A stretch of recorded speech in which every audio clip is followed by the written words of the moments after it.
최근에 이르러서 제가 그 설교하는 어떤 패턴 속에서의 사용되어지는 어휘가 좀 지나치릴 만큼 좀 철학적이기도 하고 너무 학문적인 것이 소개가 되어지는 경우가 있는 것을 여러분이 아마 생각할 수 있겠습니다. 그러나 저의 그 말씀의 의도는 성경은 사사로이 우리에게 어떤 종교적인 관심사를 이끌어내기 위해서 이 세상에 있는 여러 종교와 같은 그런 경전의 모습으로 우리에게 소개된 책이 아니라고 하는 말입니다. 중요한 것은 성경이야말로 이 세상 천지를 창조하시고 그 창조하신 세계를 통하여 하나님의 나라의 그 완성된 모습을 보시고 싶어 하시는 하나님의 계획이 이 속에 담겨져 있다는 말씀입니다. 그러니까 여러분, 우리는 우리의 이 역사를 통하여서 하나님의 의도를 발견해내지를 못하면 사실 상당히 우리는 아주 빈궁한 그런 경우에 처하게 되어지는 것입니다. 여러분, 세상 사람들의 그 신앙을 왜 자꾸 제가 이원론이라고 결론 짓고 그렇게 몰아세웁니까? 이유가 있습니다. 첫 번째는 이원론적 사고를 가져야, 우리가 그 단어를 쓰지 않아서 그렇지, 우리가 살고 있는 현재 우리 삶의 문화와 문명의 중심이 이원론에서 다 출발하는 것이기 때문에 이해가 잘 돼요.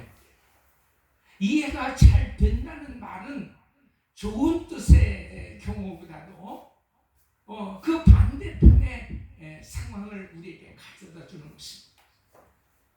왜 그렇습니까? 이원론이라고 하는 것은 선한 하나님은 선한 일을 주관하시고 행사하시며 악한 신, 마귀, 사탄은 우리가 가질 수 있는 온갖 악하고 아주 추악한 그런 죄성의 것을 집행해 간다, 이렇게 생각을 하기 때문에 어쩔 수 없이 내 삶에서 부딪히는 그 많은 사건들을 딱 이분법적으로 우리가 이걸 구분하면 아주 우리 삶을 이해하기가 편하네요.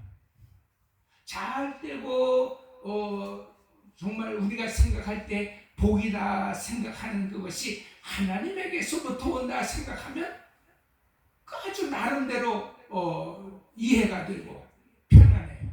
신이 우리를 도와주시는구나, 하나님이 우리를 축복하시는구나 생각할 수 있어요. 또 여러분, 우리 생활이 마음 먹은 대로 되지 않고 내 뜻대로 안 되면 사실 여러분, 이 세상에 악한 것이라고 하는 것은 사실상은 없어요. 근데 나를 중심에서 생각하면 분명하게 드러나는 것입니다. 내가 싫고 내게 역겹고 내가 감당하기 어렵고 싫으면 그건 다 여러분 어렵고 악한 일이라고 우리가 치부하면서 이것을 선한 하나님이 주셨다고 하기에는 우리가 어떤 결말을 지어낼 수가 없으니까 마귀의 역사다, 이 마귀놈을 때려잡자, 이 마귀를 몰아내자 하면서 여러분 책임을 마귀에게 뒤집어 씌우면 한결 우리는 그 죄책감에서 좀 가벼워질 수가 있다는 말.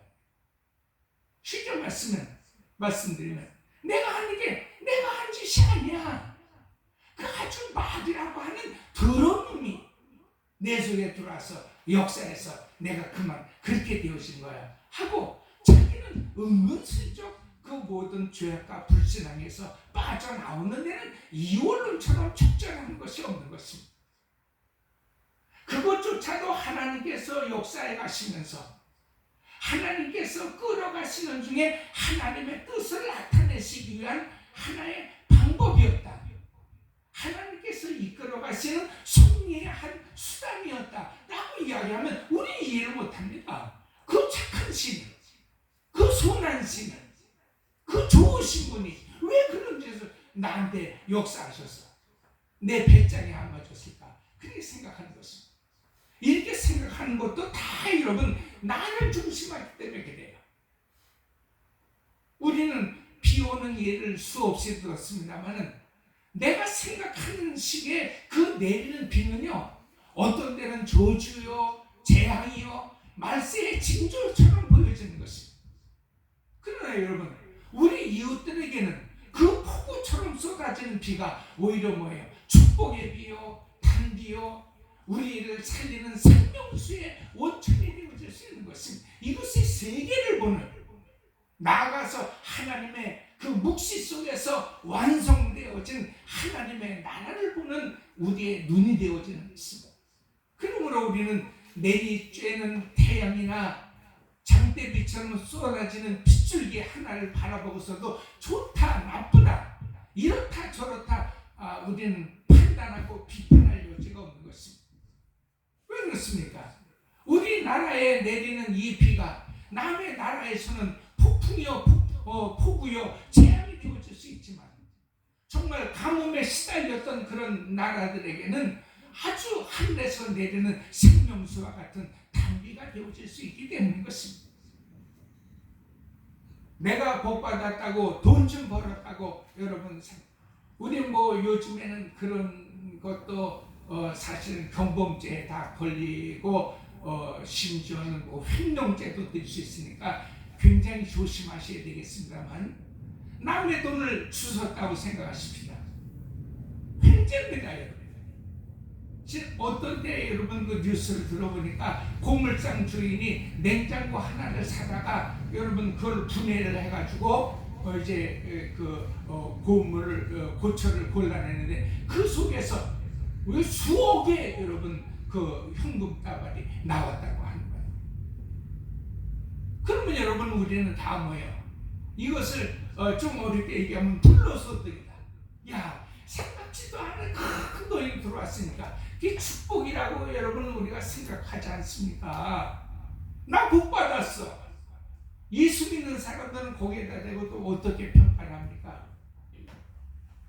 내가 그동안 작정하고 기도하고 돈이 딱 수억이 필요했는데 기적같이 하나님이 냉장고 속 밑바닥에 돈을 붙여가지고 나에게 주셔서 라고 이야기할 수 있을 거 아닙니까? 그거 얼마나 편안해. 근데 여러분 이것이 다 이원론적 세계라고 하는 말인 것입니다. 나는 여러분 그걸 얻어서 좋지만 그 잊어버린 사람을 한번 생각을 해보세요. 뜬금없이 하루아침에 날벼락을 받는 것입니다. 한 푼 두 푼 모아놓고 깜빡 실수하는 바람에 소홀히 생각하는 바람에 그것을 고물로 니어카 행상에다가 팔아넘겼다고 하면 그 사람은 잠을 편안히 자겠습니까? 이 사람에게는 축복이라고 떠들지만 이 속에는 뭐예요? 저주받아, 나야말로 진짜 저주받았구나 라고 생각할 거 아니겠습니까? 그것도 신앙인은 그럴싸하게 기도 안에서 열심을 내지 않아서 하나님 앞에 충성하지 않아서 그만 마귀가 역사했다고 여러분 그렇게 치부해버리면 또 다소 마음이 또 책임감에서 죄책감에서 벗어날 수가 있겠죠. 그런 마음들, 그런 어떤 철학들, 그런 가치가 이 세계를 지배하고 있는 이원론의 세계라고 하는 것입니다. 그래서 여러분 우리는 무슨 놈의 법이 그런 법까지 생겼어 라고 생각할 수 있겠지만 주인을 생각하고 돌려주려는 것입니다. 담은 몇 푼을 주셨어도 경찰서에 가져다 주고 주인에게 돌려주려는 것인 것입니다. 왜 그렇습니까? 그게 공평한 것인 것입니다. 내가 그거 번 돈입니까? 아니잖아요. 내 것입니까? 아니잖아요. 잊어버린 사람은 고통을 받잖아요. 그러니까 여러분 법적으로라도 그냥 아닙니다. 운이 좋은 하나님의 축복을 어느 날 갑자기 여러분 나가버리는 게 아닙니다. 자꾸 여러분 신앙을 그런 식으로 생각하면 안 돼요. 공평한 거예요. 그냥 나는 내 것이 아닌 것을 그대로 주인에게 돌려줬으니 우리는 선행이다 착하다라고 얘기할 수 있는 그 이후의 문제고, 잊어버린 사람이 얼마나 행복하겠습니까 여러분. 그것은 원래 내 것이거든요. 뭐 생각지 않았던 거를 존재에 얻은 것이 아니잖아요. 그게 여러분 우리가 정말 하나님의 말씀대로, 그리고 또 우리가 이 세상에 지은 어떤 정하여진 그 법칙과 그 규칙대로 그대로 순종하면서 살면요, 최소 여러분 우리가 이 세상 사는 동안 쓸데없이 공연히 우리가 죄악과 그런 저주를 불러들일 필요는 없는 것입니다. 문제는 이걸 못 믿는다는 것입니다. 내가 주웠어도 내가 이걸 주인을 찾아주고 경찰에 너 돈 주웠지 이거 주인에게 돌려줘 하면은 우리는 곧 저주받았다고 생각하는 거예요. 재앙이라고 생각하는 것입니다. 재수 없다고 생각하는 것입니다. 집은 더럽네라고 생각해요. 그 주인에게 찾아주고 여러분 진짜 행복하네. 저 사람이 얼마나 고민했을까. 저걸 잊어버리고 밤잠도 못 잤을 텐데 이렇게 생각하는 사람이 어디 있겠어요. 그래서 우리가 이론론을 못 믿는 거예요. 그래서 우리는 자꾸 성경을 창세기부터 요한계시까지 그렇게 보는 것입니다. 그래서 여러분 제가 정리를 해드리려다 보니까 자꾸 쓸데없이 이론론, 이원론, 뭐 하나님 중심주의, 세상 중심주의 그렇게 얘기하는 겁니다. 우리가 절대로 성경을 통해서 하나님께서 왜 이 땅에 사람을 창조하셨고 왜 이 땅에 천지 만물을 주관해 가시면서 마지막 때에 또 일어날 일들을 말씀하시면서 새 나라와 새 땅, 새 하나님의 나라를 우리에게 소망하게 하시느냐는 거예요. 성경은 그걸 찾아내야 되는 것입니다. 근데 우리는 성경을 통해서 성경을 빙자해서 하나님을 이용해서 뭘 찾아요? 이원론 속에서 내가 생각하고 있었던 답답한 그런 문제를 풀어내고 선한 하나님을 빙자해서 어떻게 해서든지 이 땅에서 복받아서 살아보자는 것입니다. 그래서 나온 말이 여러분 이생에서 개똥밭에 굴러도 저승보다는 훨씬 낫다는 것입니다. 죽고 난 다음에 누가 알아? 아무도 모르는 거. 그런 거짓말, 환상, 그런 망상 속에 살지 말고 현실적으로 살아. 남의 것을 훔쳐서라도 오늘 내가 많은 금전을 모았으면 이거 복이 아니야. 이거 복이야. 라고 생각하고 결론을 짓자는 거예요. 이게 여러분 뭐 기독교, 불교, 천주교 할 것 없이 여러분 다 팽배한 그런 종교적 사상입니다. 그래서 여러분 제가 말씀을 드립니다. 오늘 이 창세기 20장에도 보면은 또 이상한 일이 나와요. 여러분 아니 남의 나라에 가서 먹을 식량을 좀 구하기 위하여 아내를 매물로 내놓았던 적이 지금 벌써 여러분 두 번째 아닙니까? 성경이 기록한 공식적인 것은 벌써 두 번째예요. 아니 이미 여러분 그런 일이 옛날에 조금 창세기 12장에서 하나님 앞에서 부름을 받았을 때 한 번 그 짓을 했고 하나님이 엄청난 역사를 가지고 그를 도와주셔서 그는 오히려 아내도 찾고 재물도 찾아가지고 나왔다라고 하면 이젠 좀 어느 정도 개과천선한, 여러분 그래도 이 사람이 믿음의 조상이라고 우리가 생각하는 사람 아닙니까?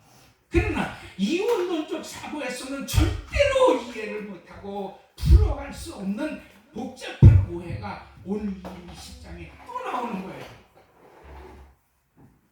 그가 무슨 말입니까? 그가 네게브 땅에서 올라가 가데스와 술사에 거하면서 그 땅의 그랄 왕 아비멜렉에게 자기 아내를 누이라고 속여서 또 한 번 파는 것입니다.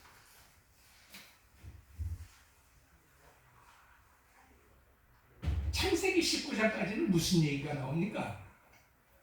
그래도 한 번 그렇게 어려운 일을 당했더니 아브라함이 그래 역시 그래도 그만한 사람이 없어. 왜? 창세기 19장에서 여러분 그 유명한 소돔과 고모라 성의 멸망이 나오는데 그 말씀 중에 그 소돔과 고모라 성에서 그래도 롯과 그의 두 딸을 건져내게 하신 하나님의 그 뜻을 누가 끌어와서 누구 때문에 그래서 하나님 성경에 보니까 내 삼촌 아브라함을 보고 내가 했던 거예요. 아브라함 때문에 내가 너를 구원했다는 것이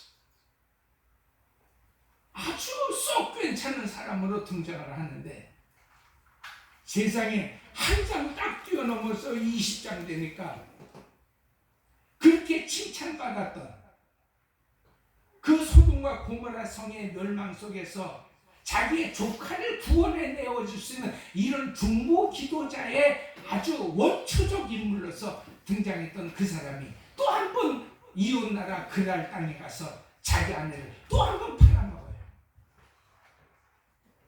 나쁘게 생각하면요 이 사람이 아주 이게 맛이 들린 것 같아요.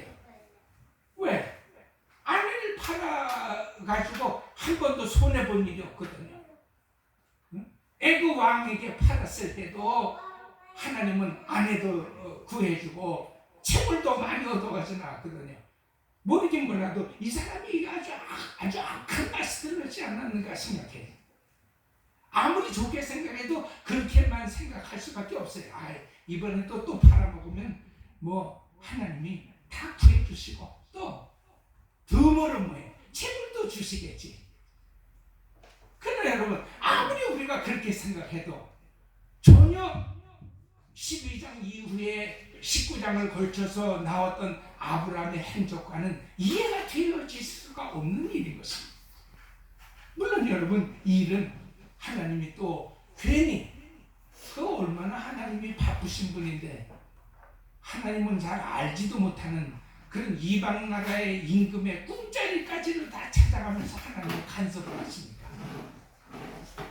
만약에 우리가 진짜 이원론적 사상에 팽배해 있다고 하면 한번 하나님도 우리가 좀 송구스럽고 미안한 마음도 좀 가져야 됩니다. 여러분. 나를 도와주시는 것도 부족해서 남의 임금 꿈자리까지 싸납게 하시고 말이에요. 내가 데려온 아내 여자에게 손대지 말라고 그러고.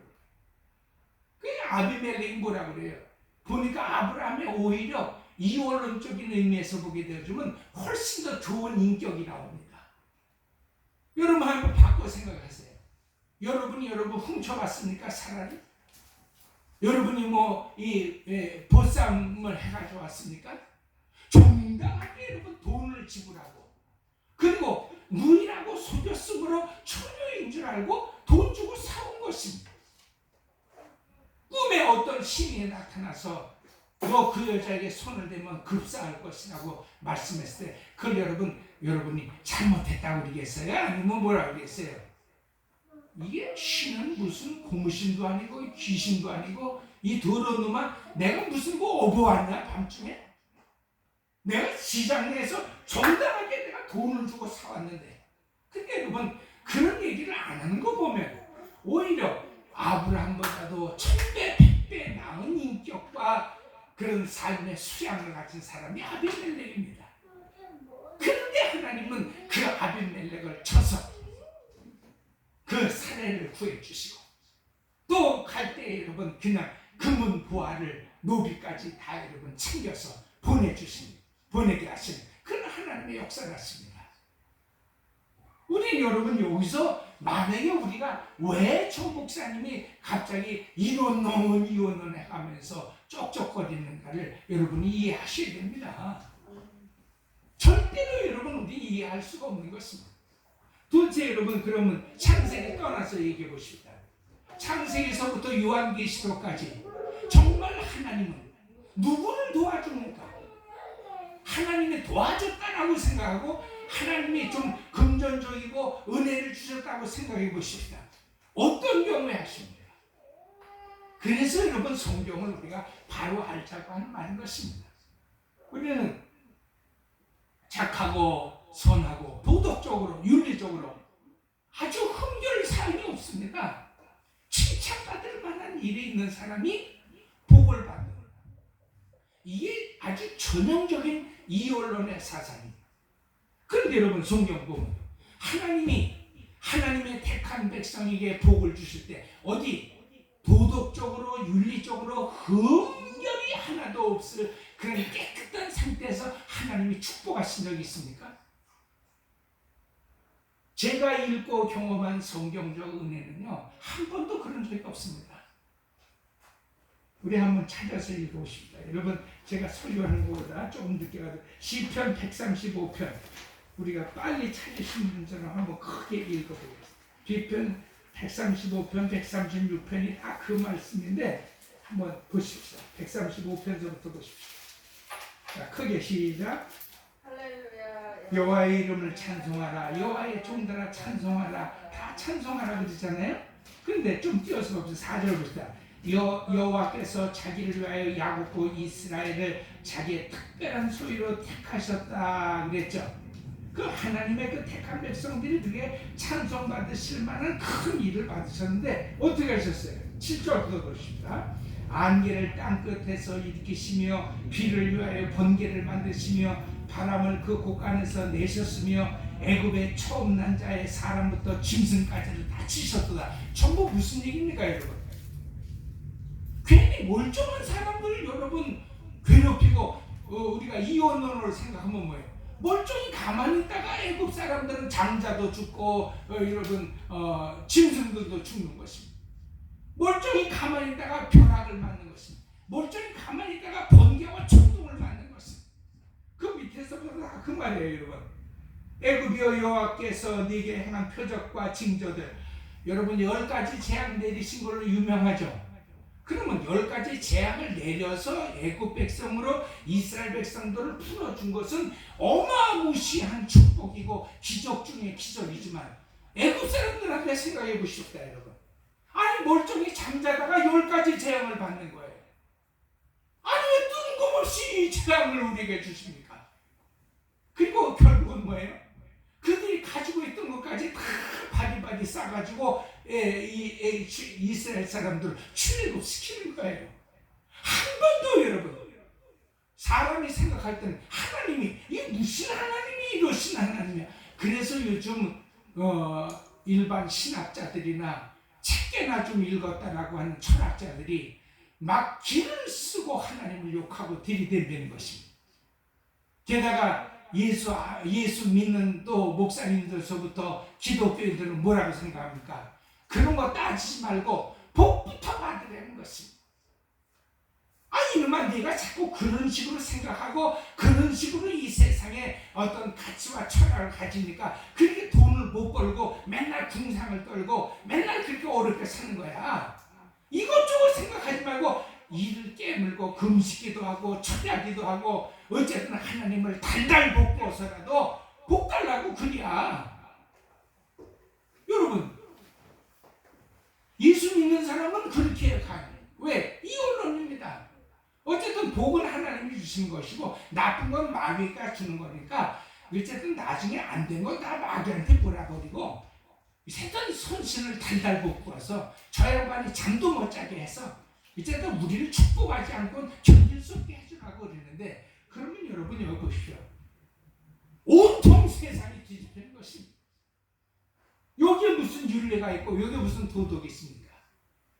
아니 인격적으로 따지면은 창세기를 돌아서 여러분 아브라함보다도 100배 1000배 나은 그 아비멜렉의 훌륭한 인격적인 사람은 오히려 여러분 꿈속에서 된통을 나고 그 아내 사례를 내보내줄 때는 금은 모아가지를 싹 메어가지고 여러분 부자가 되어서 아브라함을 돌려보내니 이게 무슨 일이라는 것입니다. 이건 절대로 이원론으로는 풀 수 없는 문제이기 때문에 제가 조금 어렵고 괜히 아는 척 쩍쩍을 내는 것입니다.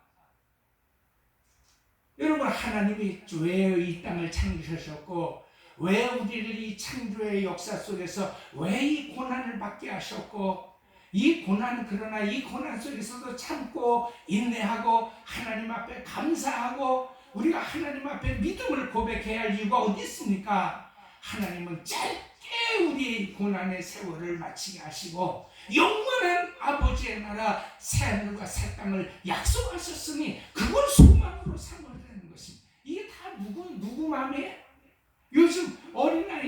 얘기하면 하나님 마음이요. 다 내 마음이요, 내 마음.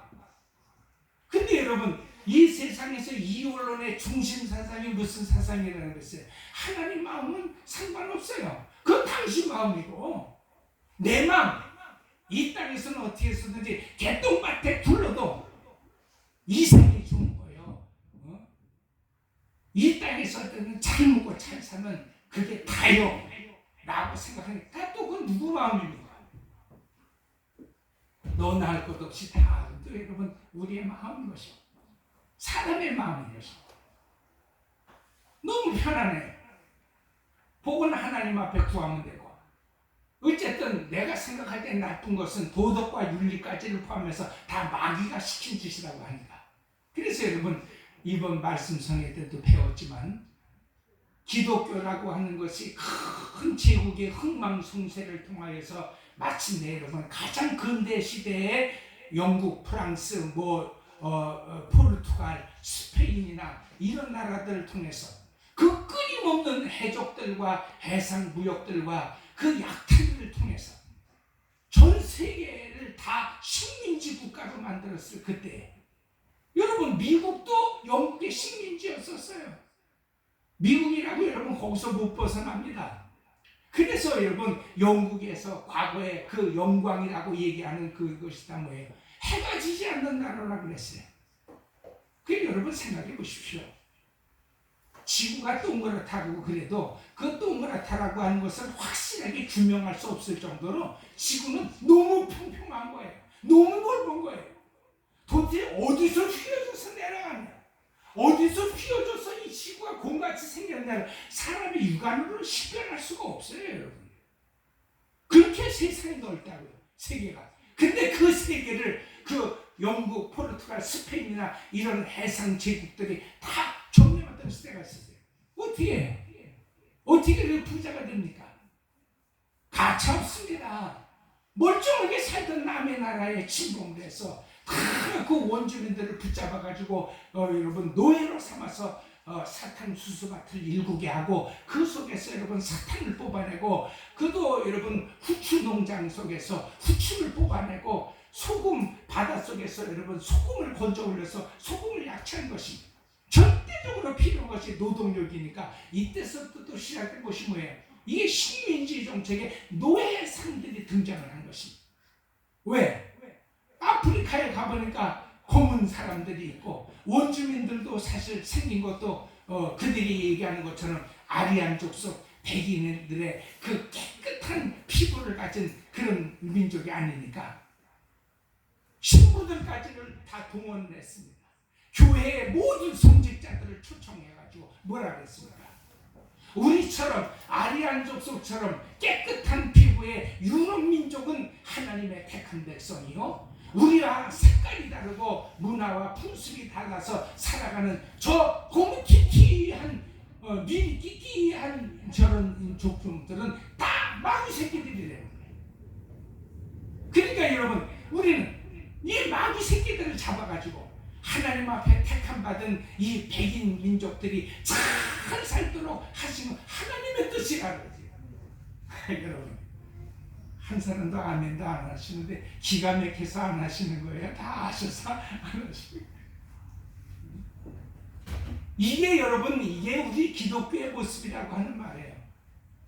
지금까지 19세기, 20세기를 거치면서 21세기의 정신적 기조가 되어졌던 것이 다 뭐예요? 그게 어떻게 보면 이 기독교의 아주 막대먹은 사실이 기독교가 아니죠. 이건 성경 공부에 하셨죠. 이게 다 여러분 바벨론 정도예요.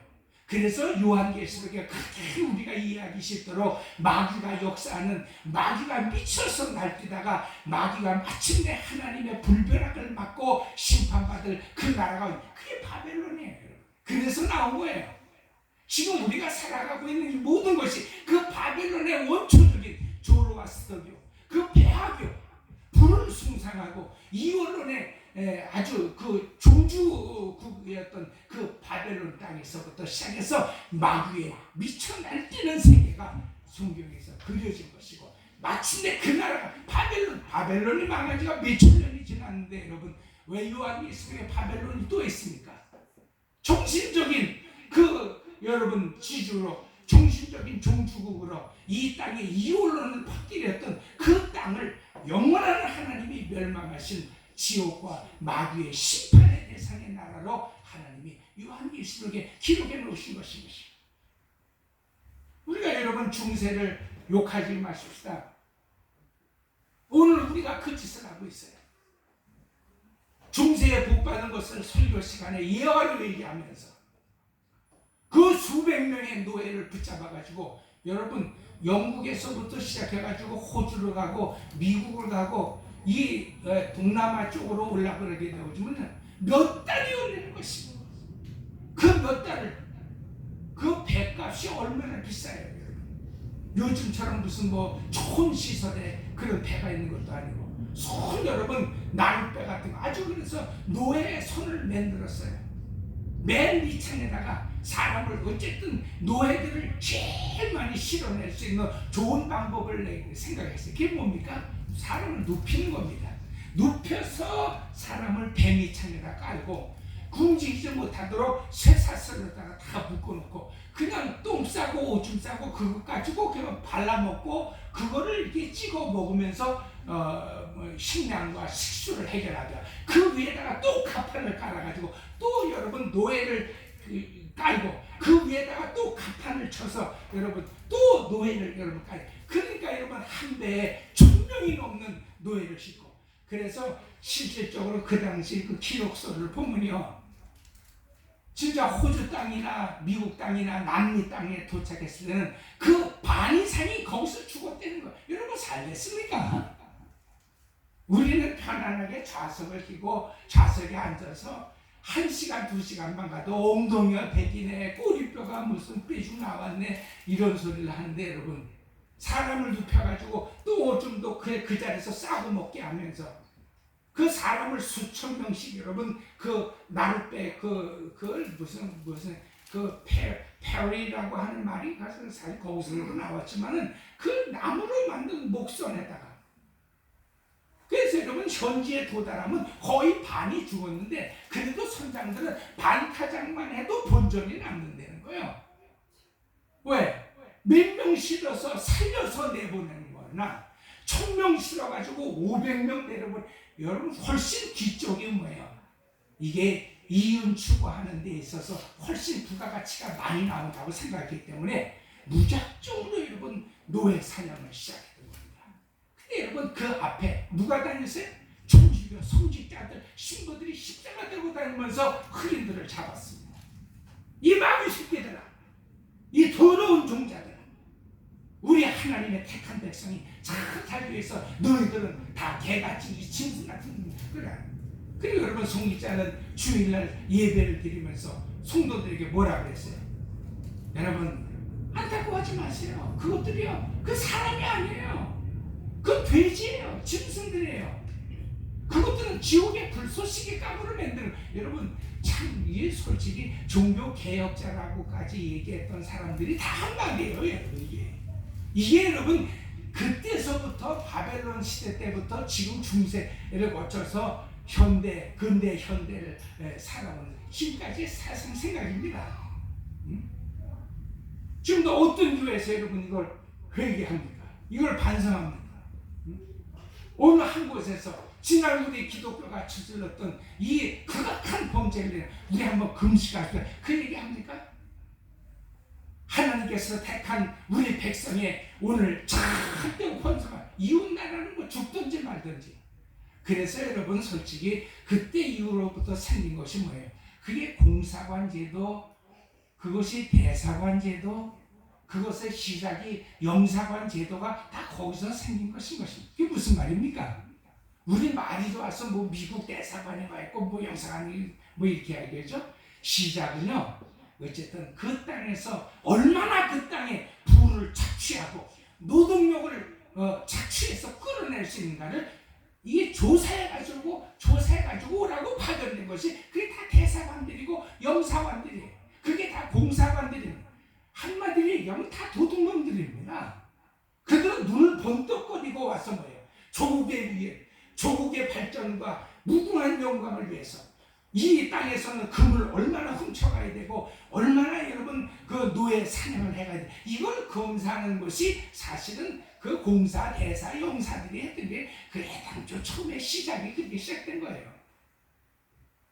초등학교에서 안 가르치죠. 여러분 이런 식으로 가르치면 지금 있는 책들을 다 찢어버려야 되니까 그냥 여러분 무슨 뭐 다 이웃나라를 돕기 위해서 무슨 무역을 원활히 하기 위해서 뭐 정치를 아주 편협하지 않고 공평하게 이런 다 여러분 솔직히 우리가 하나님 앞에 우리의 죄를 덮어가는 아주 부러운 간교하고 그 뱀처럼 교활한 말인 것입니다.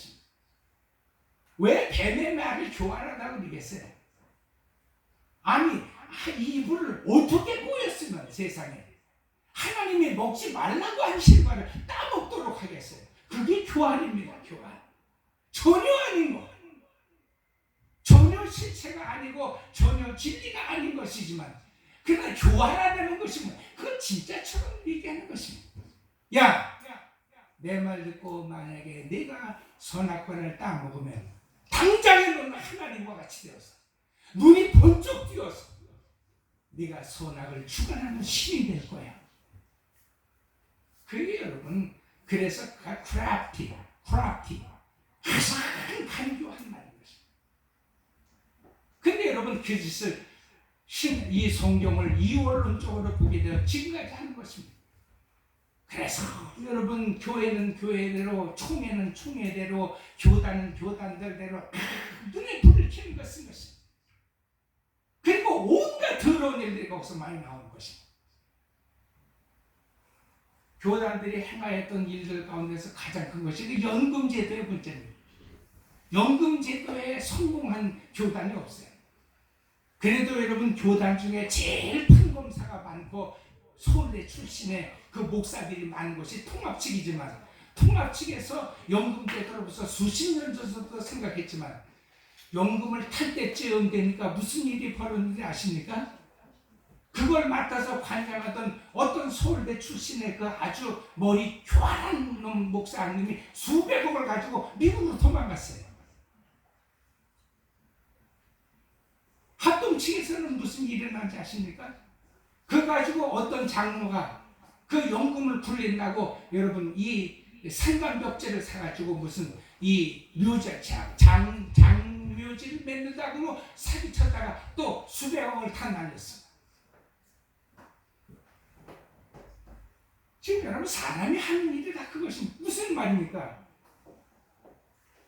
그 돈 가지고서도 하나님이 축복하시면 그 여러분 그놈들을 다 자꾸 잡아가지고 얘기를 하니까 다 그렇게 얘기하는 겁니다. 한국에서는 그 수백을 굴려받았자 이자도 싸고 제대로 이 부가가치를 넘길 것이 없어서 미국으로 가져가서 한번 잘 튀겨가지고서 큰 효율적 배우를 가지고 한국 돌아오려고 그랬다.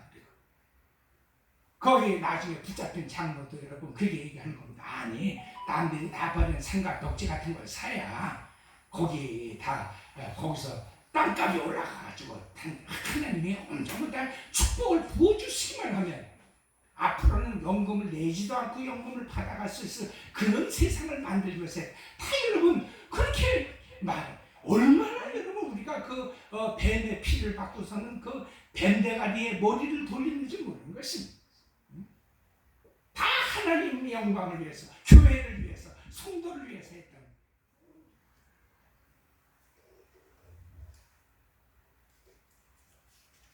무슨 말입니까? 왜 하나님은 아브라함을 제끼시고 아비멜렉을 제끼시고 아브라함을 축복하셨네요. 성경에 보세요. 시편 136편, 136편 다 그런 얘기입니다. 우리 찬송하자, 노래하자, 영광 돌리자. 왜 그러냐? 왜 노래하냐? 왜 찬양해? 하나님은 괜히 이스라엘 백성, 택한 그 백성 하나를 위해서 애굽을 치시고 애굽의 바로를 때리시고 애굽의 장자들을 죽이시고 아말렉을 치셨으며 아말렉에서 뭐라 그랬어요? 하나님께서 돈 주고 사간 일은 아브라함이 저질렀던 일임에도 불구하고 하나님은 저주는 누구에게 주셨어요? 아비멜렉에게 주셔가지고 여자들의 태를 다 닫아버리니까 자식을 못 낳게 하셨대요.